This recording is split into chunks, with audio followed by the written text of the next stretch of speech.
Good people, look alive. You know what time it is. The number one show here in SimWorld. This is BLAZIN Takes. I'm of course Rick Blaze, and I am joined by my brother Everyday Siege. How are we doing on Thursday? Thursday. We're doing good. We're staying hydrated. It's pre-Friday. Getting ready for the weekend. Got to stay hydrated. But I'm really excited. We're going to finish up the Neo region. And we've got two, I would call them pretty polar opposite teams coming into the season this year. The first team we're going to cover is going to be Best Coast Ballers. Now, Best Coast Ballers, as we know, last year, Best Coast Ballers' whole identity was LDO. Phenomenal player, did a little bit of everything. Not a little bit. He did everything for them. He was Everything. the guy. But here's the thing. He had some good role players around him. None of them are returning except for Dre Ryder, the 6'8 wing who can shoot. So he's somewhat of an asset.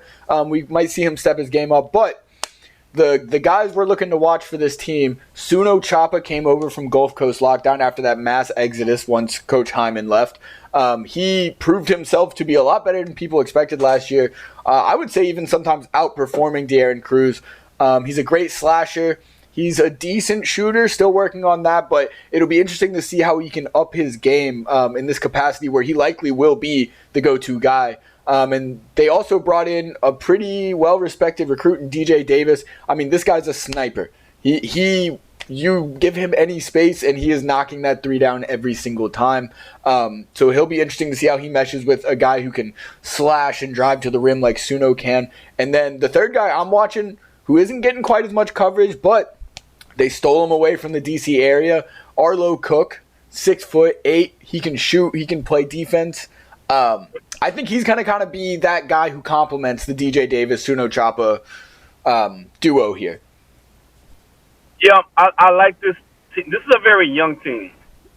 I like this young team from a perspective of I think they're going to beat some teams who don't come ready to play. I think they're going to also have some growing pains, though. Obviously, Suno Chapa leads the way for them. They have a lot of good pieces.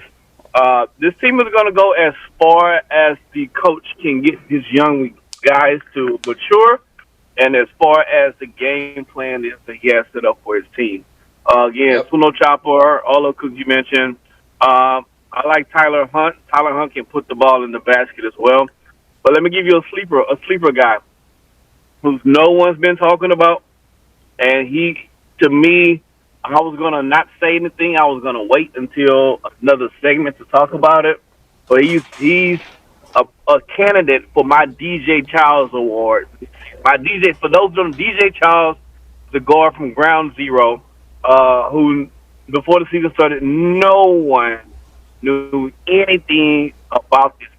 I've seen this guy on some scrimmages in preseason, and I'm floored. I'm like, oh, this guy's going to be somebody. And everybody's like, man, who the hell are you talking about? And so let's just say when it's all said and done, DJ Charles led his team to championship in the Sim World and Ground Zero. DJ Charles was that guy. So every year I try to pick a DJ Charles Award. So this person is one of my nominees for the DJ Charles Award, somebody who you don't talk about now, but you will be talking about at the end of the season, and that's Heaven Johnson.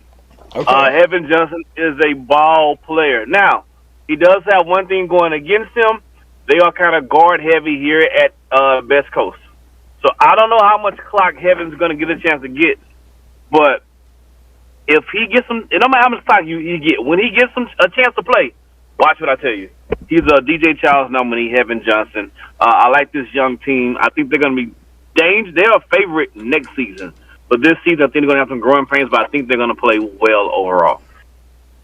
All right. I can see it. I'm honestly not sure what to expect for Best Coast. I think, like you said, it comes down a lot to me, it comes down to two things. One, Coach Dominguez. What can he do? He comes in. What can he do? He built a roster for himself. Not all coaches get a chance to build their own roster. So what is he going to be able to do? How much can he get the young guys to buy in? And then two, how much expansion can we see from Suno Chapa's game getting to take on that number one role?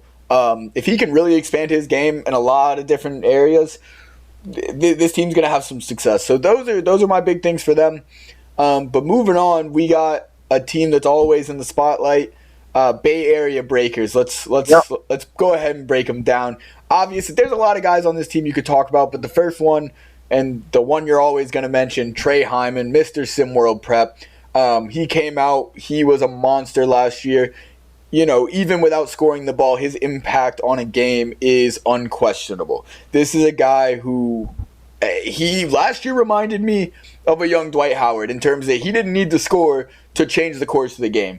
He's not the biggest big, 6'10", 240, which I guess at 17 is a huge kid.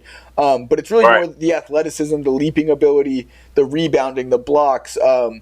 But we've heard him talking. He's really been working on his post game. I know he was working with a couple of bigs from SimWorld Prep past. I believe I heard rumors he had gotten in a couple workouts with Tyson Simpson on his post game, things like that. And I know he got a workout in with Jalil Okafor at some point this offseason. So if he can elevate that post game offensively to match the rest of his impact, we're looking at a guy Yeah. who is going to actually be unstoppable. There's a lot of other guys in this roster you could point out. I'm going to point out a couple that I think are going to be key guys next to him, and that's going to be, for me, Armand Green. I think he's a great grab they got, new recruit. He's 6'7", but is more of a wing, but he even got some guard skills to him. But Armand Green, and then the other guy for me is Trey's brother, Sean Hyman. A lot of hype around him this offseason, and I'm expecting him to kind of take a jump too in his development. So those are the guys I'm watching that accent Trey really well, and that's a big group of guys there. Yeah, man, this team, look, I have to say this. I have to start the conversation off with this whenever you're talking about Bay Area. I have to give props to Coach Pope. He is, when it comes to bringing in talent, I don't think there's no one he's second to none to nobody in SimWorld Prep. Maybe Coach as far Laster as- is the only one that comes to mind. But I don't think Coach. Nah, yeah, no. I mean, no. I think you got to think. Pope's done it for 2 straight years, though. All right. I mean, that's He did. fair. He did it. He did it last season. But I would argue that And the he did it this newcomers, season. the new talent on Yacht Club this year outweigh the new talent with Bay Area this year. I would argue that, but you're right. Pope's done it 2 years in a row. We'll see if That's Laster true, can do it but- consistently. But his ability to get these players to come play at Bay Area is what's California is, bro. It's a lot. It's not that many teams in Florida. It's a lot of teams in California. Yeah. He's definitely And got he's more still- competition for in-state. That's Yeah, for sure. he's getting them to come to Bay Area as opposed to any other team in the state or surrounding area. So I had to lead with that. I had to give him his flowers on that. Now, once I get past that, I don't know what the hell the team is going to look like. There's a lot of the questions I had about Bay Area last year, I have about them this year. Mainly, all right, when the game's on the line, who you getting the ball to? Are you sure you're going to trade for sure? It's always tough there's to some say you're going to go to a big guy in those situations. But and with the talent that he has on the team, you have legit options. Dam Hardaway is a legit option. Very legit option. Juwan Harris shooting ability is a legit option. Sean Hyman has shown he's a legit option. Then you brought in Jamie Ramos. Yeah, we Who haven't looks even like talked early about on. Jamie Ramos. Let's talk You about see what him. you see what I'm saying? There's a lot of talent. It's a lot of talent. You It's a see what- very, you very deep see roster. What I'm saying. So I'm not knocking the talent on the team because he's done a phenomenal job of doing that. His coaching, the way he's going to be judged as a coach is going to be different than any other coach because you have the talent, which means you don't have any of the other excuses some coaches may have. Now I want to see Coach Pope. How do you coach up these guys?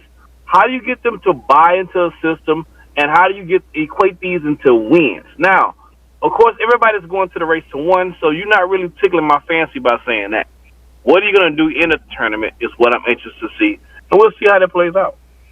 Yeah, and one more thing I'm going to add about this team is we've talked about a lot of teams who are kind of, they struggled to get height. They struggled to get size on the team. And that makes sense. It's a prep league. You're not going to get a ton of 6'10", 7-footers. But it's that wing height that a lot of teams kind of struggle with, that in-between height, which are usually some very versatile players. Bay Area, this is a big team. This is a big team. Now, they only got one guy above 6'8", and that's Trey Hyman, but they also only have 4 guys below 6'5". I'm sorry. Right.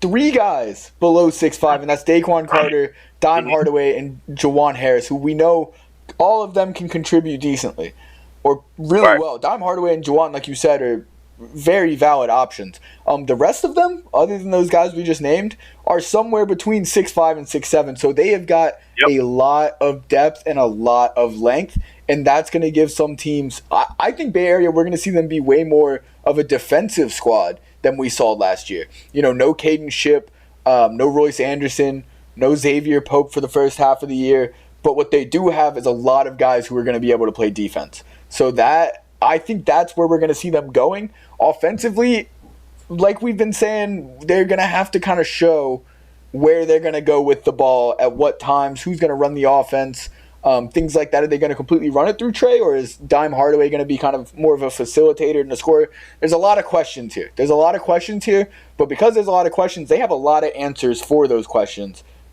Coach Pope just needs to figure out which answer works best. Potentially, yes, I agree. Potentially, they don't have a glaring weakness anywhere on their roster. No matter what question you ask, they have an answer for that. Yep. So if they're not in the Final Four, at the end of the day, there's gonna be a lot of questions that need to be answered. I'll take it a step farther. To me, for Bay Area this year, it's championship or bust for Bay Area, and I'll tell you why. Trey Hyman's gone after this year. We know that. True. That's the heart and soul. And yes, they got some young guys who are going to still be there. Jamie Ramos, a lot of people like him to come in and kind of take over as that leader, that leading personality for Bay Area. But it's an unknown. We know that Trey Hyman is one of, if not the best players, most impactful players in SimWorld Prep. This is his last year. They have loaded up on talent, no glaring weaknesses. I'm going to go ahead and say it. I'll take it that step farther. Like I said, this is championship or bust for Bay Area. They've got all of the things there to make it. It's going to be on coach, and it's going to be on the players to buy into maybe not getting to be as featured as they would like to be. So, yeah, that's what I'll say. But, you know, I will echo that. I agree with you. I think if Bay Area doesn't make it to the finals, then I think overall it's a disappointing season. I think they got to win. I think they have to win it all. I think they have to win it all, or they're losing Trey Hyman. Like, the way Trey Hyman's been talking, which is valid because he's a very impactful player, and I'm assuming he got better. But the way he's talking, he should be the best player in SimWorld. And then you got all that talent next to him. This should be look. I'm not saying they're my pick to win it all, but I am saying, and I'm assuming that's their thought in the locker room right now. It's championship or bust. I know that's Trey's thought. I don't know what everyone else is thinking, but I know that's what Trey's thinking. So it'll be interesting to see how that one plays out. But those Hey, man, we're looking forward to seeing it. So that's our two. Does it wrap up the Neo for us? That wraps up the Neo. That means tomorrow we'll be on to our last region, the Founders region. I know we got some opinionated coaches and players in the Founders region, like every region, but Founders region will be a good one. Don't miss out on those. We'll be starting that tomorrow with our first 2 teams. Not going to tell you who they are, but should be fun. Rick, what do you got for the people? Hey, make sure you guys like everything that you see, that you hear on YouTube and any other place as well. Hey, let's cuss and discuss.